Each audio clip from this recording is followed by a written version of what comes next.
안녕하세요. 지독한 돈벌레를 떼놓고 이제야 숨통이 트인 60대 후반 여자입니다.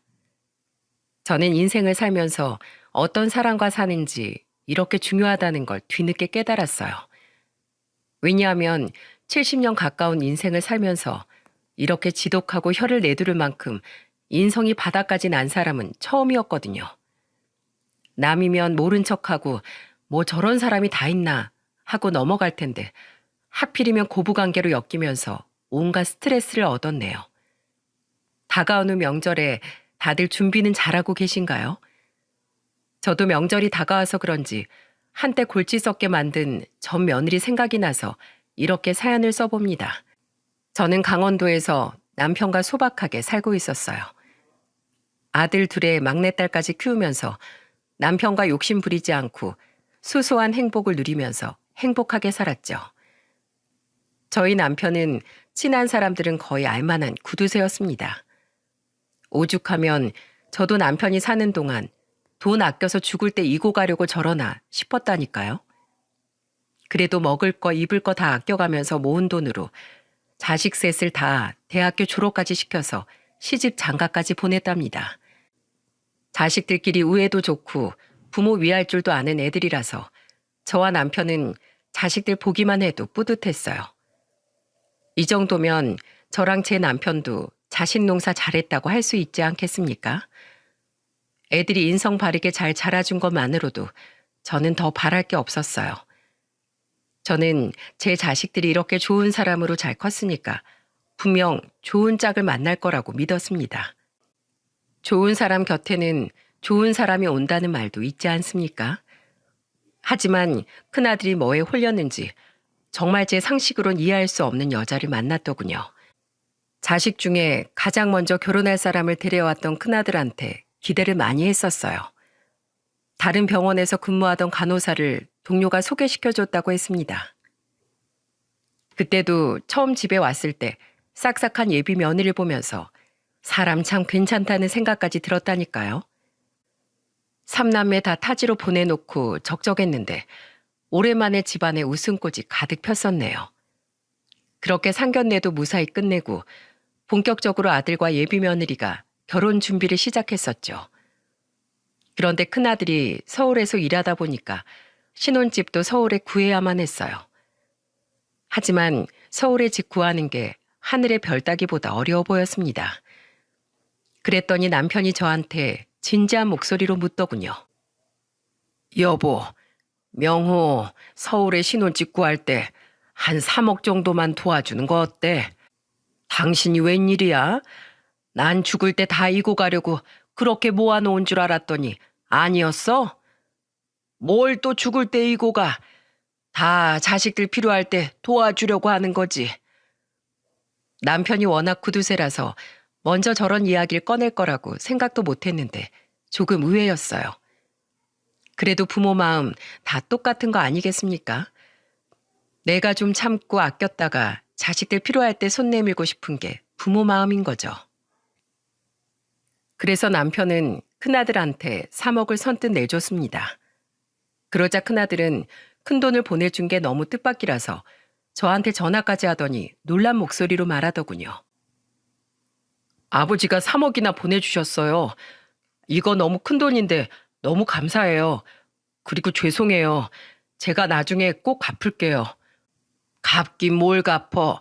네 아버지가 갚으라고 주셨겠어? 우리 아들 결혼하는데 이 정도는 도와줘야지. 너희들 잘 살면 그걸로 됐어. 너도 자식 낳아봐. 부모 마음이 다 그런 거야. 정말 감사해요. 제가 나중에 꼭 갚을게요. 전 정말 아버지가 이렇게 큰돈 보태주실 줄 몰랐어요. 그래, 네 마음 편한 대로 해라. 큰아들은 처음에 남편이 돈 좀 보태주겠다고 했을 때도 3억이나 해줄 거라고 생각도 못했던 것 같았어요. 아마 큰아들이 당황할 수밖에 없던 이유는 같이 사는 동안 봐온 남편 모습 때문이었던 것 같습니다. 남편은 자식들 키우면서 정말 10원짜리 한 장도 그냥 쓰는 사람이 아니었어요. 애들이 학교 다닐 때도 용돈 한 번 받는 게 정말 힘들었거든요. 한 번은 막내딸이 학원에 다니면서 성적이 떨어졌던 적이 있었는데 그때 남편이 딸을 앉혀놓고 다그치듯 혼을 내며 말했어요.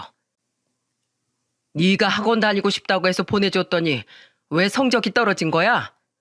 너 학원에 공부하러 가는 거야? 아니면 친구 만나러 가는 거야? 공부하러 간 건데 이번에 시험이 어려웠어요. 너 가르친다고 한 달에 학원비에 교재가까지 얼마나 들어가는지 알아? 다음 시험에 또 떨어지면 그땐 학원 끊을 거야? 네, 열심히 할게요. 그 당시 막내딸이 친구들 다 학원에 다니니까 휩쓸려서 같이 다녔던 적이 있었어요. 공부 열심히 하겠다고 애원까지 하길래 보내놨더니 성적이 떨어지니까 남편이 딸한테 한 소리 했던 거죠. 그만큼 본인이 자식한테 돈을 아끼는 사람은 아니었지만 자식들이 도움이 되는 방향으로만 금전적인 도움을 주려고 했어요. 그런 남편을 잘 알고 있긴 했지만 선뜻 큰아들 신혼집 구하는 돈까지 도와줄 거라고 생각도 못했습니다. 심지어 3억이라는 큰 돈을 도와준 남편은 그저 아들이 잘 살기를 바랬던 거예요. 그때 큰아들과 며느리가 서울에 집을 구하고 저희를 초대까지 했었어요. 며느리가 신혼집이 마음에 들었는지 입이 귀에 걸린 표정으로 말을 하더군요. 어머님, 아버님, 저희 도와주셔서 정말 감사드려요. 이 집 너무 마음에 들어요. 잔뜩 신이 난 표정을 보니까 저도 참 뿌듯했어요. 그런데 옆에 있던 남편이 미안한 목소리로 말했습니다. 고맙긴 뭘. 내가 전부 다 도와주지 못해서 미안하지. 아니에요. 3억이 얼마나 큰 돈인데요. 저희 정말 충분해요. 남편은 전부 도와주지 못해서 미안하다고 했지만 며느리는 고개를 흔들면서 괜찮다고 말했습니다. 그 당시 집이 5억 정도 하는 집이었는데 저희 부부가 3억을 도와주니까 대출을 크게 받지 않아서 다행이긴 했어요. 그래서 저는 남편을 대신해서 며느리한테 말했습니다. 그 3억 우리가 평생 모은 돈이야. 그러니까 잘 살아. 알겠지? 그거 하나 바라고 도와준 거니까 서로 배려하면서 잘 살아야 한다. 네, 어머님, 아버님, 저희 열심히 살겠습니다. 그때 저희를 보면서 고맙다고 하던 며느리 표정이 지금도 눈앞에 선합니다. 어찌나 고마워했으면 남편과 제가 더 못해준 게 미안했을 정도였겠어요. 하지만 이때부터 며느리는 싹이 훤했다는 걸 저희 부부는 몰랐습니다. 사람은 잠깐 겪으면 정말 그 속을 알 수 없더군요. 저희 부부가 처음 며느리의 실체를 알게 된 건 큰아들이 결혼하고 3년 뒤부터였습니다. 3년 만에 큰며느리가 첫 손자를 낳았는데 남편하고 같이 손자를 보러 서울로 갔었어요. 요즘은 며느리들이 손줄 낳으면 수고했다고 용돈을 준다고 하길래 저와 남편도 며느리 줄 용돈을 챙겨갔죠. 산후조리원을 나온 며느리가 집에서 아들과 같이 손주를 보고 있었어요.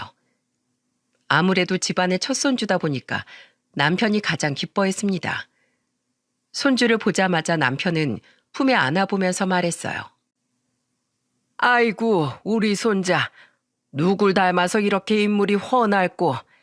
어려서부터 아주 눈, 코, 입이 훤하네. 우리 아들 닮았나? 아니면 우리 며느리를 닮았나? 남편은 손주를 안아보고 기쁜지 손자를 이리저리 살펴보더군요. 정말 눈에 넣어도 안 아플 친손자 모습에 저까지 흐뭇했어요. 그런데 갑자기 며느리가 산통을 깨는 소리를 한마디 던지는 겁니다. 아버님, 당연히 저 닮았죠. 솔직히 남편 이목구비가 봐줄 만한 이목구비는 아니잖아요. 얼굴은 그래도 제가 더 봐줄만 하잖아요. 남편 친구들도 다 제가 아깝다고 한다니까요. 며느리의 말에 저는 입이 딱 벌어졌어요. 며느리가 이쁘장한 얼굴이긴 했는데 이렇게 시부모 앞에 두고 노골적으로 말할 거라고 상상도 못했습니다. 그리고 제 아들이라서 하는 소리가 아니라 큰아들이 못 봐줄 정도로 못생긴 얼굴도 아니었어요. 꼭 꽃미남이어야 잘생긴 겁니까? 제 아들도 충분히 호감상 얼굴인데 며느리가 말을 저렇게 하니까 괜히 기분이 언짢았어요. 그래도 이제 막 산후조리원 나온 며느리한테 뭐라 할 수 없으니까 그냥 그러려니 넘겼죠. 그때 어색해진 분위기를 풀어보려고 남편이 며느리한테 봉투를 건네면서 말했습니다. 자, 애 낳느라 고생했을 텐데 이거 받아라. 아버님, 설마 저 용돈 주시는 거예요? 그래, 수고 많았다. 출산하는 게 보통 일이 아닌데 수고 많이 했다. 정말 감사합니다. 며느리는 봉투를 받자마자 열어서 얼마인지 확인을 해보려고 했어요. 그런 며느리 행동을 보고 저는 당황스러웠죠. 보통 어른이 봉투 내밀면 나중에 몰래 확인하지 않습니까? 그런데 며느리는 봉투를 받자마자 대놓고 얼마인지 손가락으로 숫자까지 세더군요. 그러더니 며느리가 봉투에 30만 원이 들어있는 걸 확인하더니 표정이 싹 변하면서 투정을 부리듯 말하더군요. 아버님, 다른 집은 출산하면 적어도 100만 원 이상은 준다고 하는데 고작 30만 원 주시는 거예요? 이 집 첫 손자를 낳았는데 30만 원은 너무 적은 것 같은데요. 지금 30만 원이 부족하다는 거냐? 그렇잖아요. 요새 물가가 얼만데 30만 원 누구 거에 붙여요. 그렇게 안 받는데 아버님 손이 작으시네요. 전 손자 낳았으니까 아버님이 명품 기저귀 가방은 사주실 줄 알았어요. 며느리는 뭐가 그렇게 억울한지 투덜거리면서 별소리를 다 하는 겁니다. 너무 황당해서 말문이 턱 막혔는데 아들이 며느리한테 호통을 치면서 말하더군요. 당신 지금 뭐 하는 거야? 우리 아버지가 그래도 당신 생각해서 주신 건데 왜 쓸데없는 소리를 해? 아니, 산후조리원에서 만난 엄마들끼리 연락하다 보면 다 시댁에서 명품 기저귀 가방 받았다는 둥, 차를 뽑아주셨다는 둥, 다 시댁 자랑하기 바쁜데 난 뭐라고 말해? 30만 원 받았다고 해? 그 사람들 자랑하려고 만나? 그것도 못 받은 사람들이 있을 거 아니야. 그리고 이 집도 아버지가 주신 돈으로 이만큼 살고 있는 거 잊었어? 당장 아버지한테 사과드려. 아들은 며느리한테 화가 났는지 크게 호통을 쳤습니다. 그러자 며느리는 기가 죽은 목소리로 남편한테 사과를 하더군요. 아버님, 제가 말실수한 것 같아요. 죄송해요. 못 들은 걸로 해주세요. 이미 뱉은 말을 어떻게 못 들은 걸로 해? 이제 애도 낳고 부모가 됐으면 말 한마디를 더 신경 써야지. 네, 죄송합니다. 저는 처음 보는 며느리의 모습에 정말 당황스러웠어요. 지난 3년을 지켜보면서 며느리가 돈을 좋아하는구나 느끼긴 했습니다. 그런데 뭐 세상에 돈 싫어하는 사람 있겠나요? 그래서 며느리도 평범한 사람들과 비슷한 수준이라고 생각했어요.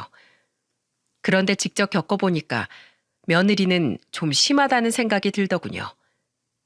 그 무렵 둘째 아들이 결혼하면서 둘째 며느리가 생겼는데 정말 큰 며느리랑은 정반대였죠.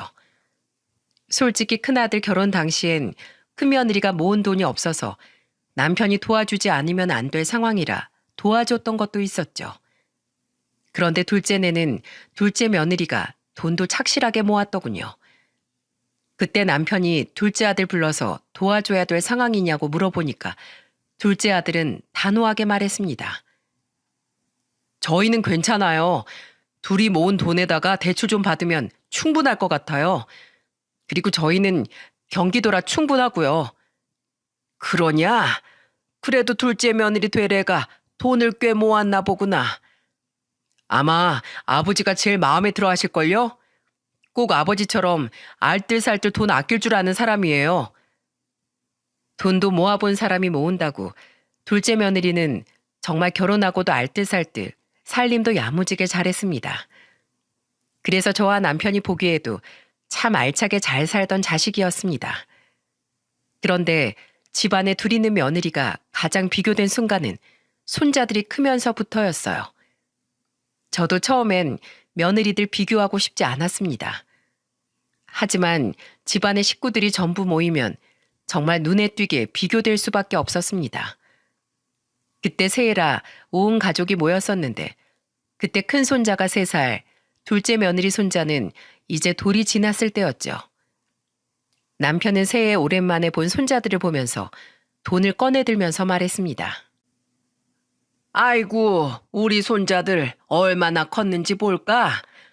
우리 큰 손자 발이 부쩍 컸네. 자, 용돈. 그래서 남편이 용돈으로 5만 원을 줬습니다.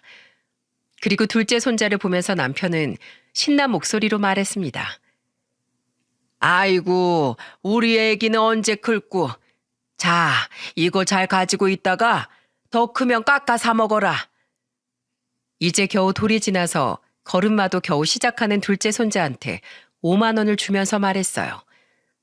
온 가족이 흐뭇하게 웃으면서 아이들을 보는 순간 갑자기 큰며느리가 산통을 깨면서 소리쳤습니다. 아버님, 왜 애들 용돈을 똑같이 주세요? 손자들 똑같이 용돈 주는 게 왜? 뭐가 문제 있니? 우리 아들이 2살이나 더 많은데 당연히 장남 손자한테 5만 원 더 주셔야죠. 이렇게 똑같이 주실 거면 왜 용돈을 주세요? 당연히 차별되게 주셔야죠. 둘 다 내 손주들인데 왜 차별을 해? 너야말로 그 생각부터 고쳐. 아버님 왜 화를 내세요? 다른 집안들은 다 장남한테 더 못 챙겨줘서 안타까워하는데 왜 아버님은 맨날 공평하게 나눠주려고만 하시냐고요? 난 그런 거 없어. 지금이 어느 시대인데 장남을 따져? 나한텐 다 같은 자식이고 다 소중한 내 자식들이야. 난 차별 없이 우리 손주들 예뻐할 거야. 그러니까 더 이상 나한테 장남이 어쩌고 저쩌고 하지 마. 아, 왜 좋은 날 그런 얘기를 해서 분위기를 망쳐? 꼭 그렇게 매년 초를 쳐야겠어? 그럴 거면 오지 말어. 남편은 그동안 쌓인 게 폭발한 듯 며느리한테 소리를 질렀어요. 남편 말처럼 큰며느리는 집에만 오면 사고뭉치였거든요. 이런 식으로 큰며느리가 분위기를 망치면 둘째 며느리가 나서서 수습하기 바빴습니다. 둘째 며느리는 노발대발 화를 내는 남편을 진정시키면서 말했어요. 아버님, 저희 애는 아직 어려서 5만 원이 뭔지도 몰라요. 그러니까 큰 손자 더 챙겨주세요. 아니다, 됐다. 손주들 똑같이 줄 거야. 새해잖아요. 저희 애는 나중에 크면 주세요. 기분 푸시고 나중에 챙겨주세요. 둘째 며느리는 그 순간 남편이 둘째 손자 주머니에 넣어준 돈을 꺼내 큰 손자한테 주더군요. 그만큼 둘째 며느린 현명하고 상황 판단이 빨랐습니다. 그리고 집안에 분란이 일어나면 늘 나서서 상황을 정리하던 역할이었어요. 그야말로 맏며느린 문제하고 둘째 며느린 해결사였답니다. 이렇게 극명하게 다른 두 며느리를 보면서 비교를 안 할 수 있겠습니까? 오죽하면 제 딸도 큰 며느리를 보면서 불평 섞인 말들을 하더라고요. 엄마, 아빠한테 큰오빠 새언니한텐 돈 주지 말라고 해. 난 진짜 저 언니처럼 돈 좋아하는 사람 태어나서 처음 봤어. 한두 번도 아니고 모일 때마다 왜 저러는 거야? 한 번만 더 엄마 아빠한테 말 함부로 하면 내가 진짜 가만히 안 있을 거야. 난 시집 가면 절대 저렇게 안 할 것 같은데 대체 무슨 깡으로 저러고 살까? 결혼을 앞둔 딸도 혀를 차면서 말할 만큼 큰며느리 행동은 이해가 안 갔어요. 정말 매년 식구들만 모였다 하면 큰며느리의 충격적인 말에 다들 어리 나갈 정도였습니다. 특히 남편이 제일 스트레스를 받고 힘들어할 만큼 큰아들한테 신경을 많이 썼어요.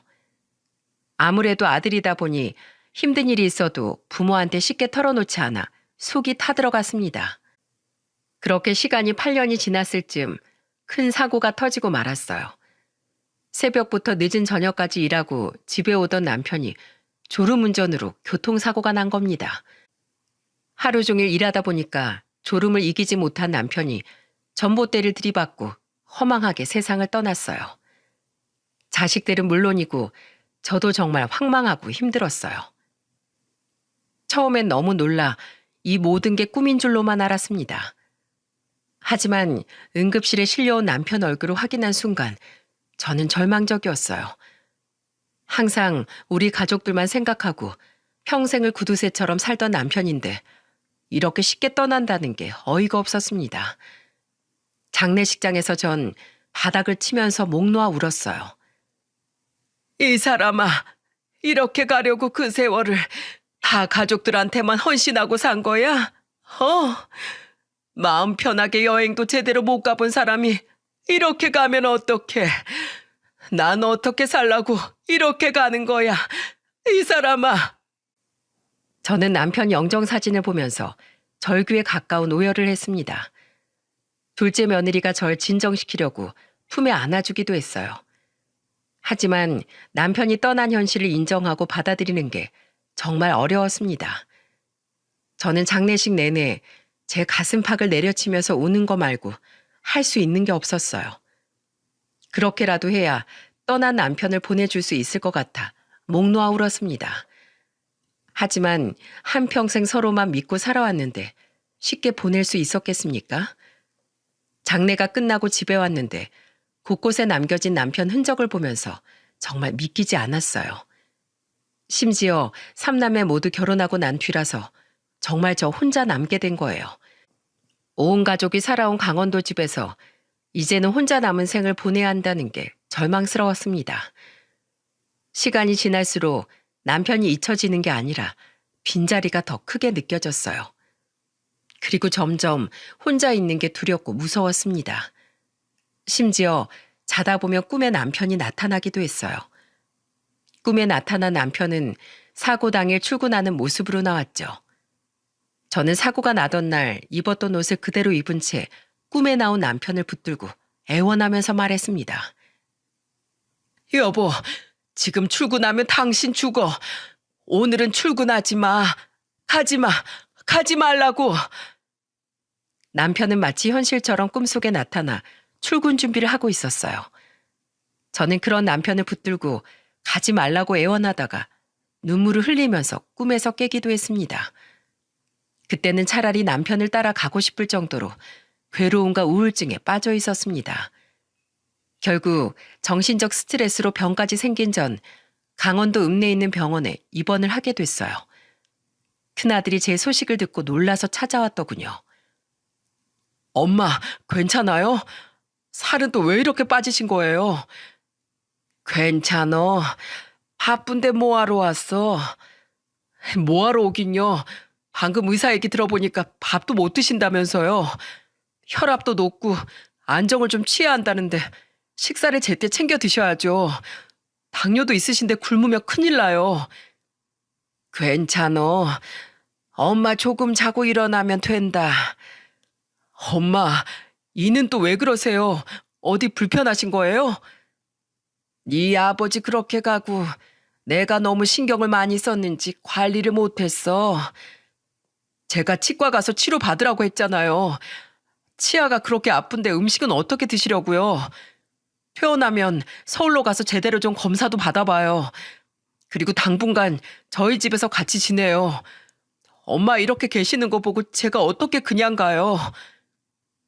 오로지 제 걱정뿐인 큰아들을 보면서 저도 모르게 울컥했어요. 그동안 혼자 있다는 두려움과 외로움에 심적으로 많이 힘들었거든요. 그래서 큰아들 손을 잡고 울면서 말했습니다. 네 아버지 있을 때 몰랐는데 너희들 빈자리가 크구나. 세상에 혼자 남겨진 기분이 너무 무서웠어. 이렇게 힘들 줄 몰랐다. 그 집에서 너희들이랑 네 아버지랑 얼마나 오래 살았는지 다 알잖아. 엄마, 안 되겠어요. 퇴원하고 바로 서울로 같이 올라가요. 지금 혼자 계시면 병만 더 키울 것 같아요. 큰아들은 제가 걱정됐는지 같이 서울로 가자고 말하더군요. 그리고 아들이 의사와 상담을 하고 바로 퇴원 수속을 한 뒤에 서울로 올라가게 됐습니다. 그런데 그때 아들과 같이 서울로 가니까 며느리가 절 보자마자 귀신을 본 것처럼 말하더군요. 여보, 뭐야? 뭐긴 뭐야? 당신 왜 전화 안 받아? 내가 몇 통이나 했는 줄 알아? 나 자고 있었지. 근데 어머님은 왜 여기 계셔? 그리고 저 집은 뭐야? 우리 엄마 당분간 여기서 지낼 거야. 뭐라고? 나한테 한마디 상의도 없이 뭐 하는 거야? 저는 대놓고 싫은 티를 내면서 인상까지 쓰는 며느리를 보고 당황스러웠어요. 전화를 못 받은 며느리가 당황스러울 순 있다고 생각했지만 이렇게까지 싫어하는 티를 대놓고 낼 줄은 몰랐습니다. 그래서 저도 불편한 티를 내면서 아들 손에 있던 짐을 뺏어들면서 단호하게 말했어요. 됐다. 갈란다. 그러자 아들이 당황스러운 표정으로 다시 제 짐을 뺏어들면서 말하더군요. 왜 그러세요? 건강도 안 좋으시잖아요. 당신 말 똑바로 못해? 그게 아니라 나도 놀라서 말이 막 나온 거지. 어머님, 빨리 오해하지 마시고 들어오세요. 제가 당황해서 그래요. 아들이 화를 내니까 며느리가 꼬리를 내리면서 제 짐을 받아들고 집 안으로 들어가더군요. 결국 시작부터 엇박자였던 불편한 동거가 시작된 겁니다. 저는 며느리가 짐까지 받아들면서 들어가니까 저도 따라 들어갔어요. 신발을 벗고 거실로 가려는데 저는 발바닥에 무언가 밟히는 느낌이 들었습니다. 그래서 바닥을 봤더니 온통 바닥에 과자 부스러기 천지인 거예요. 제가 놀란 표정으로 바닥을 보자 며느리는 당황한 표정으로 말하더군요. 아, 제가 요새 바빠서 청소를 못했어요. 맞벌이 부부 집안이 다 그렇죠. 세상에, 바닥도 바닥인데 너 먼지는 닦고 사니?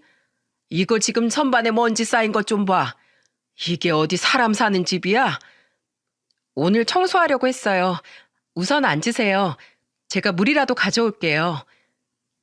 처음에 신혼집 얻고 좋아서 펄쩍 뛰더니 그때는 집골이 아주 말이 아니었어요. 먼지 쌓인 것만 봐도 언제 청소했는지 감이 오지 않습니까? 그런데 그때 아들 집을 보니까 딱 봐도 눈에 보이는 물건만 치우고 살았던 게 보였어요. 심지어 며느리가 물을 떠다 줬는데 저는 물을 마시려다가 컵 상태를 보고 깜짝 놀랐습니다. 입을 대고 마시기도 찝찝하게 컵 입구에 립스틱 자국이 그대로 남아있더군요. 그래서 저는 컵을 다시 며느리한테 주면서 말했습니다. 너 여기 유리컵에 립스틱 자국 안 보여? 세상에 이걸 설거지라고 한 거야? 이게 뭐예요? 네가 알지? 내가 알아? 넌 설거지를 어떻게 하는 거야? 그냥 물 잠깐 마신 거니까 한번 헹궈서 올려둔 건데 립스틱 자국이 남을 줄 몰랐어요. 뭐야? 아휴, 넌 대체 집안 살림을 어떻게 하고 사는 거야? 정말 그때 그 컵을 보자마자 그동안 아들이 어떻게 살았을지 눈에 훤했어요.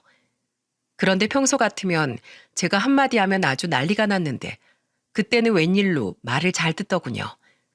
그래서 왜 그런가 했더니 아들이 절 따로 불러서 조심스럽게 말했습니다. 저 사실 몇 달 전에 이혼 서류까지 접수했었어요. 아내가 다시 잘해보겠다고 해서 지금 살고는 있는데 당분간은 좀 지켜봐 주세요. 뭐야? 이혼은 또 무슨 소리야? 나중에 엄마 좀 괜찮아지면 말해드릴게요. 지금은 그냥 엄마도 쉬시면서 저 사람 잘 지켜봐 주세요. 아들이 긴 말하지 않았지만 뭐가 문제였을지 저는 아들 집에 도착하자마자 감이 왔습니다. 집 청소는 제대로 안 하던 며느리가 유일하게 청소하던 게 뭐였는 줄 아십니까? 바로 명품 가방이 모여있던 안방 옷장이었어요. 아주 금송아지를 모셔둔 듯 먼지 하나까지 닦아내는 걸 보고 기가 막혔네요. 그런데 더 큰 문제는 그렇게 자기 명품 가방은 목숨처럼 아끼면서 자기 자식은 뒷전이었다는 겁니다. 저는 손자가 학교 끝나고 집에 왔는데 밥을 차려주려고 보니까 밥통이 텅 빈 걸 보고 깜짝 놀랐어요. 그러자 손자는 익숙하다는 듯이 말하더군요. 원래 밥통에 밥 없어요. 엄마가 두고 간 돈으로 편의점 가서 라면이나 김밥 사 먹었어요. 아니, 네가 왜 편의점에서 라면을 사 먹어? 기다려봐. 헬미가 밥 해줄게. 저는 손자한테 맛있는 한 끼를 해주려고 냉장고를 열었는데 정말 가관이었습니다. 대체 뭘 먹고 사는 건지 냉장고에 김치밖에 없는 겁니다. 그래서 저는 밥을 새로 해서 손자한테 김치볶음밥을 해줬어요. 제가 밥을 해주자 허겁지겁 먹는 모습을 보고 괜히 짠하더라고요. 멀쩡하게 부모 다 있는 손자가 왜 이러고 사는지 마음이 참 안 좋더군요. 그래도 저는 며느리한테 이게 뭐냐고 잔소리하지 않으려고 했어요. 맞벌이 부부니까 힘들어서 그럴 수 있다고 생각하려고 했죠. 하지만 그날 저녁 술에 잔뜩 취해서 들어온 며느리를 보고 잔소리를 안 할 수가 없었어요. 시청자 여러분들은 어린 손자는 잘 먹지도 못하고 있는데 술에 취해서 들어오는 며느리를 가만 보고 있을 수 있으셨겠습니까? 저는 참을 수가 없어서 며느리를 보자마자 소리쳤어요. 너 지금 뭐 하는 거야? 어디서 술을 잔뜩 마시고 들어와? 네 새낀 굶거나 말거나 상관도 없다는 거냐? 요즘 초등학교 입학하면 다 알아서 해요. 초등학교 들어갔으면 다 큰 거죠. 뭐? 네가 그러고도 엄마야? 어딜 술에 취해서 술주정이야? 제가 제 돈으로 술 먹겠다는데 왜 어머님이 잔소리세요? 정말 지금까지도 생각날 만큼 며느리의 아나무인 태도에 저는 어이가 없었습니다. 그때 야근하고 퇴근하고 온 아들이 며느리를 보고 놀라서 소리쳤어요. 또 술 마셨어? 내가 우리 엄마 있을 때만 참으라고 부탁했잖아. 그걸 못 참아서 또 마신 거야? 내가 왜 참아? 내 집인데. 입 다물고 제발 들어가. 엄마 죄송해요. 제가 이 사람 정리할 테니까 먼저 주무세요. 내일 병원 가셔야죠. 아들은 술 취한 며느리를 데리고 안방으로 갔어요. 정말 저는 황당하고 기가 막혀서 정말로 속이 갑갑했습니다. 그제야 저는 아들이 왜 며느리와 이혼 문턱까지 갔는지 이해가 갔습니다. 그리고 다음날 아들은 저와 같이 이것저것 검사를 받으러 미리 예약한 병원으로 갔습니다. 저는 아들이 속상할까봐 자세히 묻지 않았어요. 저를 위해서 연차까지 내고 같이 가준 아들한테 고마웠죠.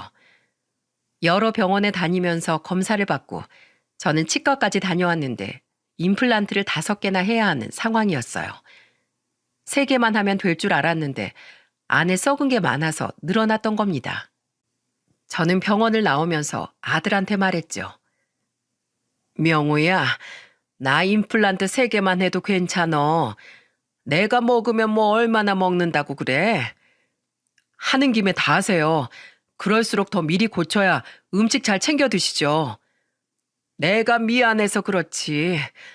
벌써 날짜도 다 잡았어요. 그냥 치료 받으세요. 저 결혼할 때 엄마랑 아버지가 도와주신 거 잊으셨어요? 이거 아무것도 아니에요. 아, 곧 엄마 생신이잖아요. 제가 옷 한 벌 사드릴게요. 얼른 가요. 한참 멀었는데 벌써 뭘 사? 에이, 계절 바뀌는 김에 사는 거죠. 가요. 얼른 가요. 돈 걱정하는 저를 안심시키면서 아들은 제 옷까지 사주더군요. 남편 떠나고 처음 맞이하는 생일에 저는 그래도 아들이 있어서 든든했습니다. 그렇게 아들 덕분에 전 검사도 받고 심신의 안정을 되찾아갔어요. 그리고 임플란트까지 하고 제가 정말 호사를 누렸네요. 하지만 이런 든든함도 잠시였습니다. 제가 치료를 받고 서울에 지내는 2달 동안 며느리랑 얼마나 힘들었는지 아십니까? 아들이 준 옷을 걸어두니까 며느리가 톡 쏘아대면서 말하더군요. 어머님, 설마 이것도 남편이 산 거예요? 왜? 아들이 엄마한테 이런 것도 못 해주냐? 어머님 오시고 생활비도 많이 올랐는데 옷까지 사주면 대체 저희는 뭘로 살아요? 너 지금 나 눈치 주는 거냐? 어? 네가 어떻게 나한테 그럴 수가 있어? 저는 며느리가 하는 말이 가슴에 비수처럼 꽂혔어요. 돈 줄 때는 우리 시어머니고 아파지니까 완전히 선을 긋더군요. 그래서 저는 서러움에 노발대발 화를 냈죠. 그러자 아들이 큰 소리를 듣고 들어와 상황을 보더니 며느리를 다그치면서 소리쳤습니다. 당신 대체 어디가 밑바닥인 거야? 어? 정말 이혼하고 싶어서 이러는 거야? 아니 그게 아니라 난 돈 때문에 그렇지. 당신이 술값만 아껴도 우리 생활비 모자랄 일 없어. 알기나 해? 아들이 호통을 치면서 말하자 그제야 며느리는 꼬리를 내리더군요. 대체 이혼할 마음도 없으면서 왜 저렇게 생활하는지 도무지 이해가 안 갔어요.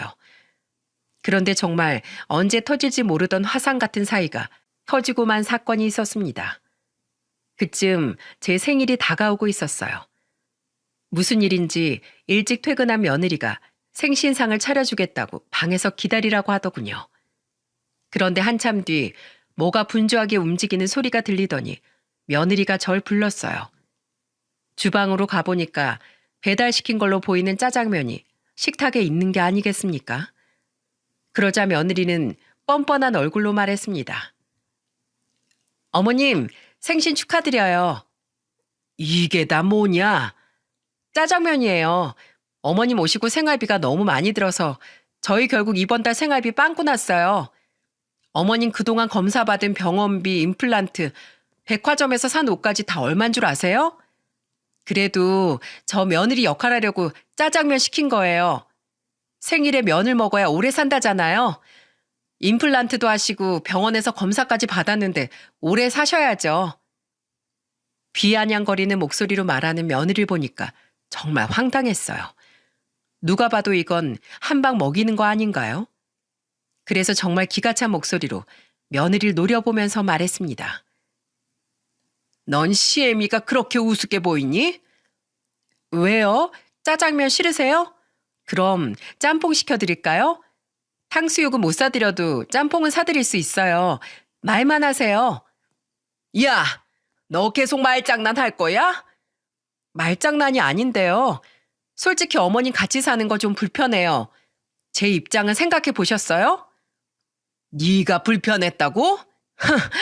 지나가는 개가 웃겠다. 됐다 됐어. 내가 내려가련다. 어머님, 그러면 그동안 남편이 어머님한테 쓴 카드값 주고 가세요. 뭐? 뭘 줘? 이거 보시고 돈 주고 가시라고요. 요즘 세상에 자식들 피 빨아 먹으려는 부모가 어딨어요? 그러니까 깔끔하게 돈 주고 가세요. 저희도 맞벌이 힘들어요. 이러면 밑 빠진 독에 물 붓기인데 줄 건 주고 가셔야죠. 저는 며느리가 준 카드 내역서를 받았습니다. 총 1,500만 원이 적힌 금액이었어요. 저는 순간 눈이 돌아서 아들한테 전화를 했습니다. 그리고 아들한테 소리치면서 말했어요. 너 빨리 튀어와. 내가 내 생일에 짜장면을 먹어야겠어? 짜장면이요? 그게 무슨 소리예요, 엄마? 오늘 내가 소고기 사놓으라고 말했는데 벌써 짜장면을 시켰다고요? 그래. 네 마누라가 무슨 짓을 했나? 네가 직접 와서 봐. 저는 전화를 끊자마자 너무 화가 났어요. 알고 보니까 아들은 며느리한테 소고기에 케이크를 준비하라고 했는데 며느리가 그걸 다 무시하고 나 한번 골탕 먹이자고 이런 짓을 한 겁니다. 그 순간에 며느리는 뭐가 그렇게 억울한지 씩씩거리고 있더라고요. 그러자 잠시 뒤 집에 온 아들이 주방 식탁에 있는 짜장면을 보고 소리쳤어요. 당신 이게 뭐야? 뭐긴 뭐야, 짜장면이지. 그동안 돈을 얼마나 썼으면 생활비까지 부족한 건데?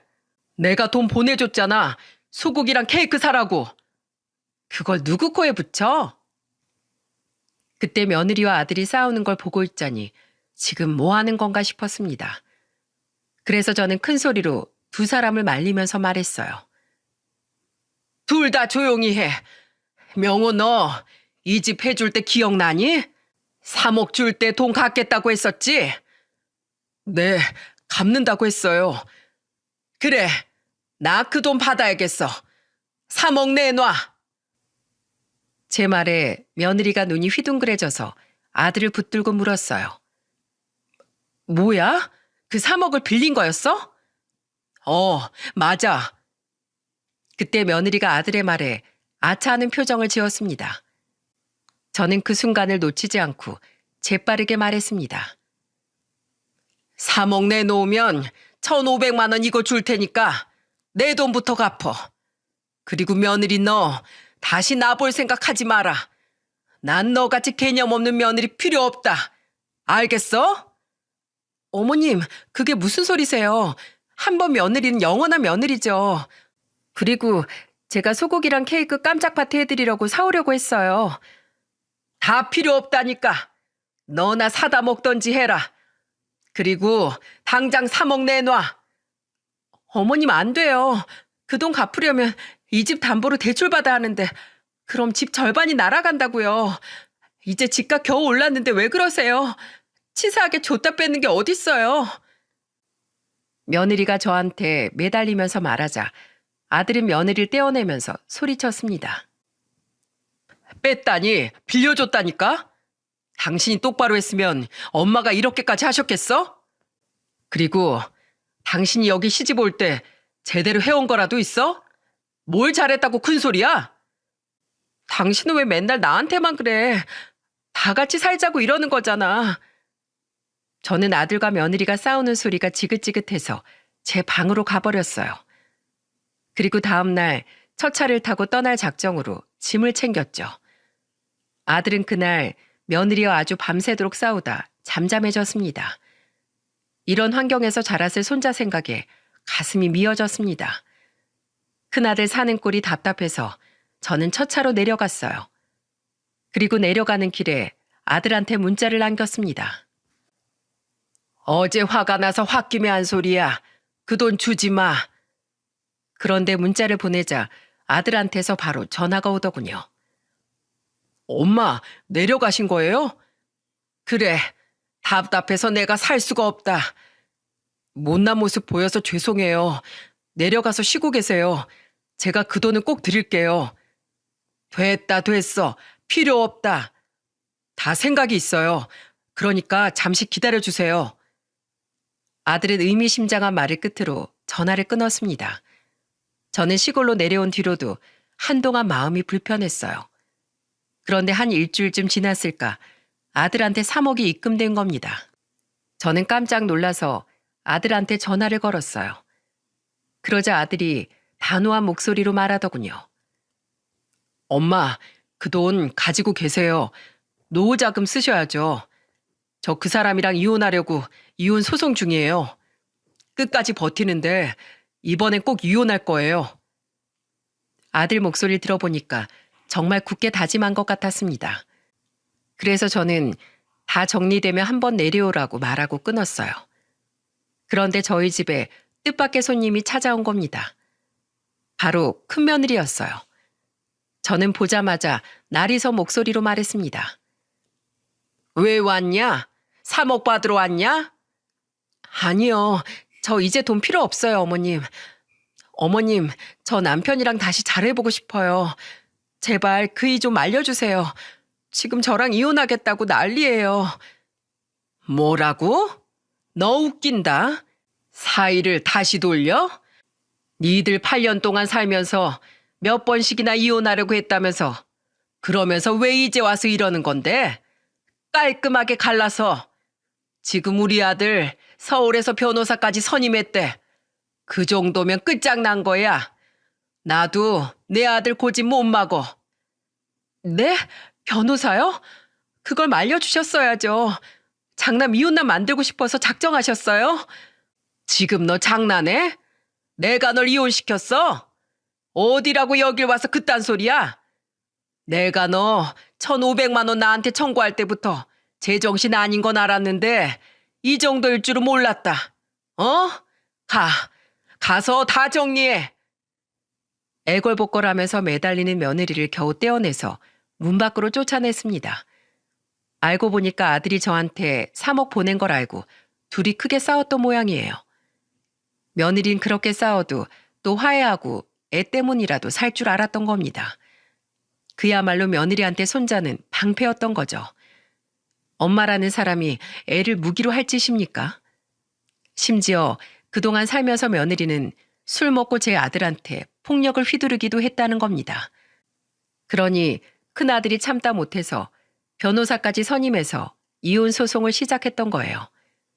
맨날 돈 타령하는 통에 안 그래도 노이로제 걸릴 판에 저한테 1,500을 요구했다는 소리에 아들은 그때 마음을 먹었다고 했어요. 그리고 이혼하면서 재산 분할 때 3억도 분할 금액으로 포함될까 봐 저한테 미리 줬던 겁니다. 그동안 성격 차이가 심했지만 아들은 끝까지 가정을 지키려고 참아오다가 고쳐지지 않는 며느리의 술버릇과 돈 타령에 질릴 대로 질려버렸던 거죠. 그런데 며느리는 저 때문에 자기가 이혼하는 줄 알고 저를 설득하려고 강원도까지 왔던 겁니다. 정말 자기 잘못은 눈꽃만큼도 모르는 여자였어요. 내로남불이라는 말 있죠? 본인이 쓰는 돈은 당연하고 아들이 쓰는 돈은 용납이 안 됐던 겁니다. 그래서 저는 그때 며느리를 쫓아내면서 아주 한 끼도 안 먹이고 그대로 보내버렸어요.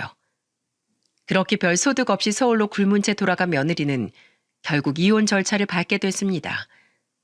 그런데 불똥이 저한테 튀면서 며느리가 저한테 전화해서 애원을 하는 거예요. 어머님, 제가 잘못했어요. 반성문이라도 쓰고 손이라도 들게요. 그러니까 제발 저 재결합하게 도와주세요. 재결합 같은 소리 하고 있네.